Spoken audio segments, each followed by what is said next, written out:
Okay, so we're here this afternoon at the Grange with Claire Evans from 4CT. Hello there. Can you tell us a little bit about the Grange and the building? Okay. The Grange Community Resource Centre was opened about 12 years ago. It was formerly a special needs school and it was refurbished through the regeneration programme locally in East Manchester. Originally it was run by the City Council for the first couple of years I think it'd be fair to say that nobody thought it worked very well when it was run by the City Council. So the City Council decided to tender out the management of the community centre to a local organisation. And at the time, the organisation 4CT was being formed. It hadn't even actually been created legally, but we were being formed. We were 3 community associations that were merging, and we decided that we would bid to run the centre. So that's what we did, and we've been running for 10.5 years now. So we took over the building 3 months before we formed the company. So it was all a bit mistimed, really. So it'll be 11 years in January that we've actually run the building. Okay, a real mixed bag of things happen at the centre. We do run some services ourselves, but we have lots of other people that come in and run stuff as well. So we have, every day we have community accountancy service are based here. They have an office here, so people are in and out having their accounts done and the like, payroll and stuff. We have a nursery as well, so we have a kind of a creche annex that's run by a private nursery now. And then a mixture of groups. So we have a youth club that runs here 2 nights a week that we run ourselves. We have various groups that come in, so we have an art group. We have a group for older people, we have a dance group, we've had bowls groups that have come and gone, we've got 2 support groups that are run through the NHS, and we have a lot of people that come in here on a daily booking basis to do training. You seem quite experienced at this. How long do you think you've been managing community buildings? I've been involved in the management of community buildings since we took on the Grange, which is nearly 11 years ago. I'd never managed a building before. My background at that stage was youth and community development, so I worked with local agencies, and I did work with one of the community projects that was based in this building when the council ran it. So I did have some knowledge of the building, but I'd never run a building before. And it was a very, very, very steep learning curve. The first year was incredibly hard. We took on the building knowing that it had funding for 12 months. It had obviously been refurbished, so it was in good condition. And we had a funding source called ERDF, European Regional Development Fund money, and we had that for the 12 months, but it was made very, very clear to us that there was going to be no more money. So in 12 months we had to make the place stack up financially, or be in the position where we could apply for other funds. So it was a very tough first 12 months. Because we took on the building from the council and the council were running it as well, there were some operational challenges there were City Council staff here that we had to manage, and eventually we transferred them to our company. There were practical things about financial systems and gas bills and electric bills that took a lot of working out. All the kind of pitfalls that you think of in terms of running a building, health and safety and practical things about invoicing people and things, we assumed would all be in place because the council had been running the building and they weren't. The common poster that you see everywhere, the health and safety at work poster, we didn't even have one of them. So there was a huge range of things that needed to be tackled, and I certainly spent many hours here every single week, wow, opening and closing the building every day, until we eventually got caretaking staff and stuff. So it was a lot of effort, a lot of hours that were needed to be put in from the start. You mentioned the steep learning curve because it was new to you at that stage. Were there any other surprise price tags that came with managing a community asset that you weren't ready for?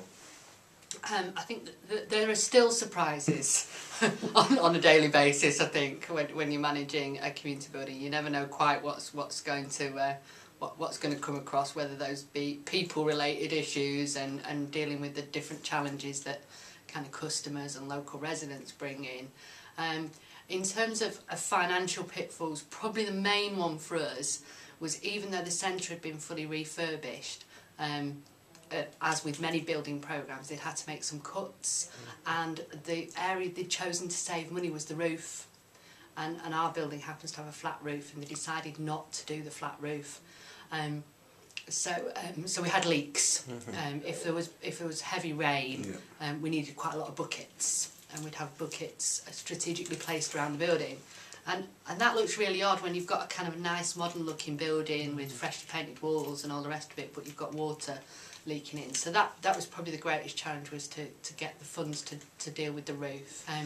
We'd been open a few years when we were really pleased to announce that we got a whole lot of new IT, and they were the very fancy big Apple Mac computers. They don't have them anymore, they have little iPads now, but they were big fancy iMac computers that we had in reception, and we had 6 of them, and we were really pleased, and we put it in the local paper and we launched, and that weekend we were broken into, and of course they all went missing. So all of those daily challenges of running a community centre. How important do you think it is to have the community in mind when managing a building like this? We were very, very clear from day one that we had 2 things that we had to do with the community centre. One was that we had to make it stack up financially, because otherwise it was going to close. So unless we could make the books balance, there was no point. But the other thing that was of equal importance was we had to get local people through the doors. We were obviously fortunate because we were in a regen area, so there was lots of research already out there and lots of consultation out there about what people in the community wanted, about what services they wanted and needed. So we didn't really have to go out and do that. That job had kind of been done for us. But of course, many community centres, you need to go out and do questionnaires or stand outside the building and ask people and things. So we have done that since, and we do, kind of centre user questionnaires to make sure we're still offering what people want. But we did have that baseline information, which was really good. So I personally am involved in running 4 community buildings. Each one of those centres has a different lease arrangement. The powerhouse is actually owned by the City Council, but leased to the powerhouse company on a 99-year lease, because it was funded by the lottery, and that's what was required to be done. So that's quite a traditional long-term lease agreement, where the charity is wholly responsible for all the repairs that are associated with building. Trinity House was actually owned by another charity. It was actually owned by the Save the Children charity, and was transferred free of charge to the Community Association 4 years ago now. That charity, though, the Save the Children charity, made sure that Trinity can't sell that building, so there are some covenants in that lease that have some restrictions. There are no covenants on the powerhouse lease, other than it has to be used for the purpose for which it was designated. The Grange has never been assigned to us by any form of lease, and was given to us under a management and operating agreement. It effectively acts as a full repairing lease, because we're responsible for all the bills, but it's time limited. We're okay with that. We don't need to borrow any money against the building, or we don't have any requirements, so for us that works as a lease. Sporting Edge is on a short-term lease. It's on a 5-year basis. So quite different arrangements, all of which that suit us for very, very different reasons. I think that's the important thing for any group.